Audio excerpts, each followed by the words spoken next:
मी सर्वांनाच टिप सांगत असते, की वांगं, बटाटं जर चिरलं तर मिठाच्या पाण्यामध्ये ठेवायचं आणि ती टिप मी स्वतःच फॉलो केली नाही. वांगे चिरून तसेच ठेवले मिठाच्या पाण्यामध्ये न ठेवल्यामुळं ते काळे पडले बघू शकता तुम्ही. तर तुम्ही काय तसं करू नका. मिठाच्या पाण्यामध्ये नक्की ठेवा चिरल्यानंतर. तर बटाटा, टमाटर आणि वांग्याचे स्लाईस करून घेतले. कढईमध्ये तेल गरम करून त्याच्यामध्ये ते स्लाईस टाकून झाकण ठेवून वाफेवरती शिजवून घेतले.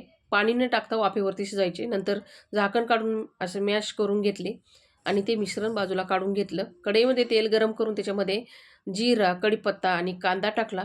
थोडंसं मीठ टाकायचं आणि हिंग टाकायचा आणि कांदा चांगला गुलाबी रंगावरती परतून घेतला. मिरची लसणाचा ठेचा टाकला 1 चमचाभर परतून घ्यायचं व्यवस्थित असं. आता याच्यामध्ये अर्धा चमचा हळद टाकलेली आहे, ती पण व्यवस्थित परतून घेतली. मॅश करून घेतलेलं मिश्रण त्याच्यामध्ये टाकलं आणि मस्त कालतीने मिक्स करून घेतलं. कोथिंबीर टाकली. परत एकदा व्यवस्थित परतून घेतलं. तयार झालं मस्त असं मिक्स भरता मंडळी. या तुम्ही पण खायला भेटूया पुढच्या व्हिडिओमध्ये. धन्यवाद.